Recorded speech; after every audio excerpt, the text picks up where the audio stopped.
मांस खाना पाप है या पुण्य, जानिए गरुड़ पुराण क्या कहता है। यह कथा उन दिनों की है जब भगवान श्री कृष्ण अपने बाल्यकाल में थे। एक बार जब श्री कृष्ण एक पेड़ के नीचे बैठकर बांसुरी बजा रहे थे, उसी समय श्री कृष्ण जी की तरफ बहुत तेज एक हिरण दौड़ता हुआ आया और उनके पीछे जाकर छुप गया। वह हिरण बहुत ही घबराया हुआ था। भगवान श्री कृष्ण ने उसके सिर पर हाथ फेरते हुए कहा, क्या हुआ तुम्हें? तुम क्यों छुप रहे हो और इतने घबराए हुए क्यों हो? तो हिरण बोले, मुझे एक शिकारी मारना चाहता है और वह मेरा पीछा करता हुआ इधर ही आ रहा है। इतने में ही उसी समय उसका पीछा करते हुए वह शिकारी भी वहां आ पहुंचा और श्री कृष्ण से बोला, यह मेरा शिकार है, इसे मुझे दे दो, इस पर मेरा अधिकार है।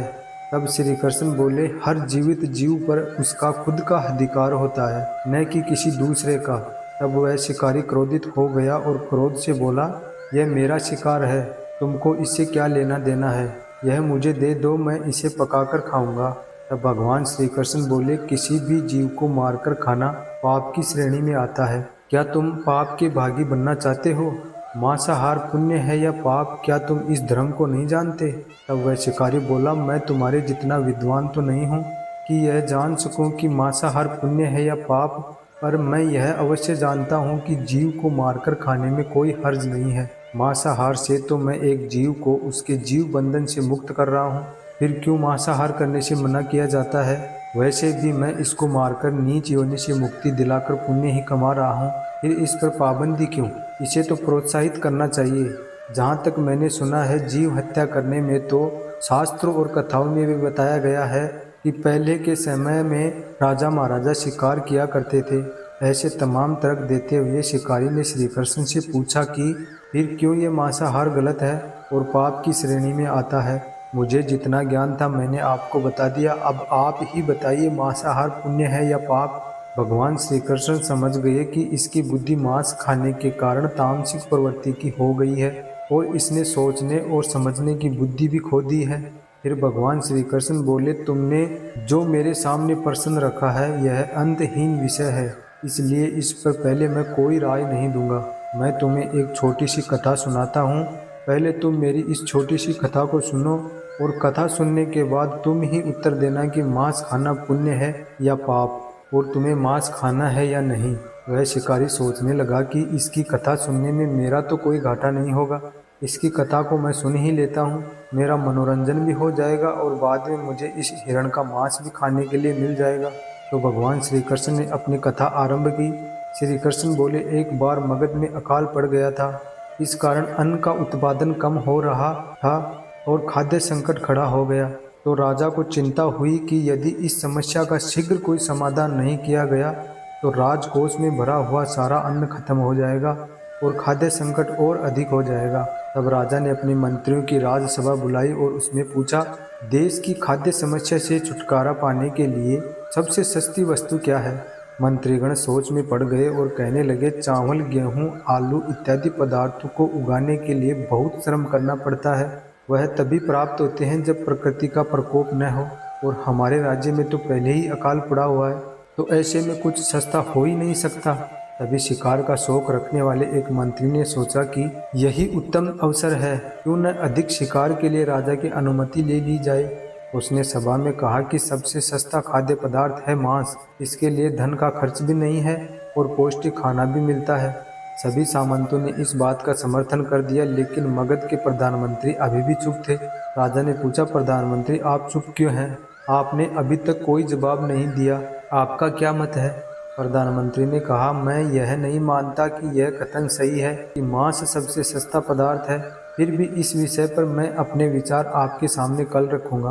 प्रधानमंत्री उसी रात मांसाहार का प्रस्ताव रखने वाले सामंत के घर पहुंचे।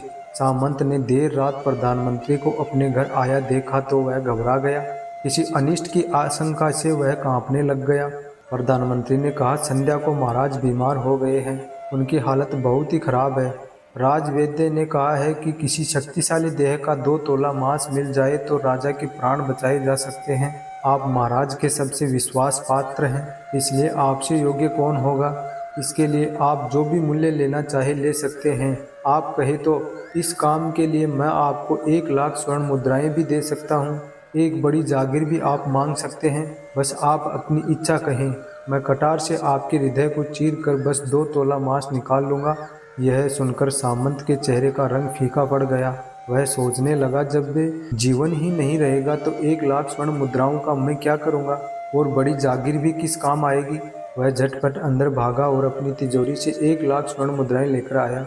मुद्राएं देकर उसने प्रधानमंत्री के पैर पकड़ लिए और गिड़गिड़ाते हुए बोला, श्रीमंत, मैं आपकी 1 लाख मुद्राओं में अपनी 1 लाख मुद्रा और मिलाता हूँ। इस पैसे से आप किसी और सामंत के हृदय का मांस खरीद ले, किंतु मुझे जाने दे। मैं आपसे आग्रह करता हूँ, यह बात किसी और को नहीं बताना। प्रधानमंत्री यह सब समझ चुके थे। वह उसे थोड़ी और मानसिक पीड़ा देना चाहते थे, इसलिए प्रधानमंत्री ने आगे कहा, सामंत, आप शरीर से बलिष्ठ हैं, आपकी कदकाठी भी महाराज से मिलती जुलती है, इसलिए राजवेद ने खास तौर पर आप ही का नाम लिया है। आपके दान से हमारे राजा की जिंदगी बच सकती है। आप कहे तो मैं आपको प्रधानमंत्री का पद देने को तैयार हूँ और खुद आपका कर्मचारी बनकर रहूँगा। प्रजा से हमारे राजा न छिने, इसके लिए आपको ही यह काम करना होगा। सामंत तो फंसता हुआ दिख रहा था। उसने शरीर पर अंग वस्त्र रखकर अपने जूते भी पहन लिए। जैसे ही वह वहाँ से भागने वाला था, तभी मंत्री ने उसे पकड़ लिया। तभी वह मंत्री के पैरों में गिर गया। उसने याचना की कि श्रीमंत, मैं इसके योग्य नहीं हूँ। जब प्राण ही नहीं रहेंगे तो प्रधानमंत्री का पद या राजा का सिंहासन भी मिल जाए तो मैं उसका क्या करूँगा। आप चाहे तो मेरा सब कुछ ले ले, पर मेरे प्राण न ले। मैं अपना ये भवन और सारा धन आपको सौंपता हूँ। रातों रात राज्य से निकल जाऊँगा। इतना कहकर वह अपने घोड़े की ओर भागा और जैसे ही अपने घोड़े को बाहर निकाल कर लाया, मंत्री ने कहा, सामंत, तुम तो भाग कर निकल जाओगे, लेकिन पीछे तुम्हारा परिवार है। मैं इसका मांस निकाल कर ले जाऊंगा। सामंत बोला, मेरे प्राण से प्रिय कुछ भी नहीं है। जब जीवन ही न रहेगा तो कुटुंब का क्या करूंगा। जीवन रहा तो ऐसे ही सुखी रह लूंगा। इतना कहकर घोड़े पर छलांग लगाकर बैठ भी गया। वह अभी चलने को ही था कि प्रधानमंत्री ने घोड़े की साख पकड़ ली। वह सामंत से बोला, भागने की जरूरत नहीं है, आप आराम से घर पर ही रहो, मैं किसी और का प्रयास करता हूँ। यह कहकर प्रधानमंत्री वहाँ से चले गए। प्रधानमंत्री के वहाँ से जाने पर सामंत के अंदर कुछ जान तो आई, परंतु बेचैनी बनी रही। उसकी नींद खराब हो चुकी थी। मुद्राएं लेकर प्रधानमंत्री बारी बारी से सभी सामंतों के घर पहुँचे और सभी से राजा के लिए हृदय का 2 तोला मांस मांगा, परंतु कोई भी राजी नहीं हुआ। सबने अपने बचाव के लिए प्रधानमंत्री को 1 लाख और 5 लाख मुद्राएं तक दे दी। इस प्रकार प्रधानमंत्री ने एक ही रात में करोड़ों स्वर्ण मुद्राएं जमाई कर ली। फिर सुबह होने से पहले ही अपने महल में पहुंच गया। अगले ही दिन राज्यसभा में सभी सामंत समय से पहले ही पहुंच गए। सभी यह जानना चाहते थे कि राजा स्वस्थ है कि नहीं, लेकिन कोई भी आपस में अपना भेद नहीं खोद रहा था। सबको राजवेद की तलाश थी, उनसे ही उन्हें कुछ सूचना मिल सकती थी। प्रधानमंत्री ने सैनिकों को आज्ञा दे रखी थी कि जब तक महाराज राज्यसभा में न आए, किसी भी सामंत को महल से बाहर जाने की आज्ञा नहीं है। राजा सभा में अपनी चिर परिचित गति में आए और अपने सिंहासन पर आकर बैठे। सभी सामंतों ने देखा, कहीं से भी राजा उन्हें अस्वस्थ नहीं लगे। ऐसा लग रहा है कि इन्हें तो कुछ हुआ ही नहीं है। प्रधानमंत्री ने उनसे झूठ बोला है। हर सामंत के मन में यही विचार चल रहा था, पर कोई भी किसी और को कुछ नहीं बोल रहा था। तभी प्रधानमंत्री ने राजा के समक्ष 1 करोड़ स्वर्ण मुद्राएं रख दी। राजा ने पूछा, ये स्वर्ण मुद्राएं किसके लिए हैं और कहाँ से आई हैं? प्रधानमंत्री ने कहा, 2 तोले मांस के लिए इतनी धनराशि जुटाई है, पर मांस न मिला। अपनी जान बचाने के लिए सामंतों ने यह मुद्राएं दी है। अब आप यह विचार कीजिए, मांस कितना सस्ता है। राजा को बात समझ में आ गई। उन्होंने प्रजा से और अधिक परिश्रम करने का निवेदन किया और राजा के अनाज भंडार में से अनाज निकालकर श्रमिकों को दिया। उन्होंने पौष्टिक सब्जियों की खेती का तुरंत आदेश दिया। वह 1 करोड़ स्वर्ण मुद्राएं इसी कार्य के लिए और श्रमिकों के कल्याण के लिए खर्च की गई। ऐसे में साग सब्जी तेजी से उगी, जिससे प्रजा का कल्याण भी हुआ और पौष्टिकता भी मिली। कुछ समय बाद मौसम अनुकूल हुआ और खेती लहलाने लगी। इस प्रकार राज्य से खाद्य संकट दूर हुआ। तो मित्रों, जीवन का यह मूल्य भगवान श्री कृष्ण हमें इस कथा के जरिए समझाना चाहते हैं कि हम यह न भूलें कि जिस तरह हमें अपनी जान प्यारी है, उसी तरह सभी जीवों को अपनी जान प्रिय होती है। यदि संसार के संबंधों से मुक्त करने का तर्क सही है, यदि जीव हत्या जीव को संसार बंधन से मुक्त करने का तरीका है, तो अत्याचारियों द्वारा किया गया नरसंहार भी मान्य है। वह भी ये तर्क दे सकते हैं कि वह लोग जीवन के कष्ट से आप लोगों को मुक्त करा रहे हैं। अगर इसके लिए वह जीवन बोझ होता तो कभी भी अपनी जान बचाने के लिए संघर्ष नहीं करता, आपसे भागता नहीं।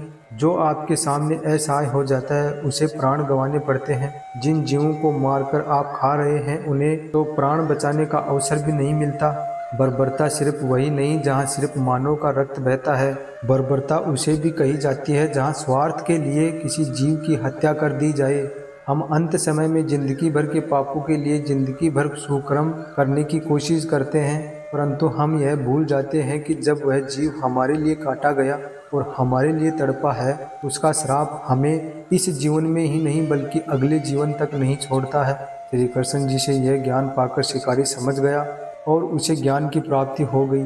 वह जान गया कि महानता जीवन लेने में नहीं बल्कि जीवन देने में है। शिकारी श्री कृष्ण भगवान के आगे हाथ जोड़कर वहां से चला गया और उसने सदा के लिए सौगंध ली कि वह अपने संपूर्ण जीवन में किसी भी जीव को कभी चोट नहीं पहुंचाएगा और कभी किसी जीव की हत्या नहीं करेगा। तो दोस्तों, कैसा लगा आपको हमारा यह वीडियो? कमेंट बॉक्स में कमेंट करके ज़रूर बताना। और अगर चैनल पर पहली बार आए हो या अभी तक चैनल को सब्सक्राइब नहीं किया है तो पहले नीचे दिए गए सब्सक्राइब बटन पर दबाकर चैनल को सब्सक्राइब कर ले और घंटी वाले बटन पर दबाकर ऑल पर क्लिक कर ले ताकि आने वाले हर वीडियो का नोटिफिकेशन सबसे पहले आप तक पहुँचे। जय श्री कृष्णा। वीडियो पूरा देखने के लिए धन्यवाद।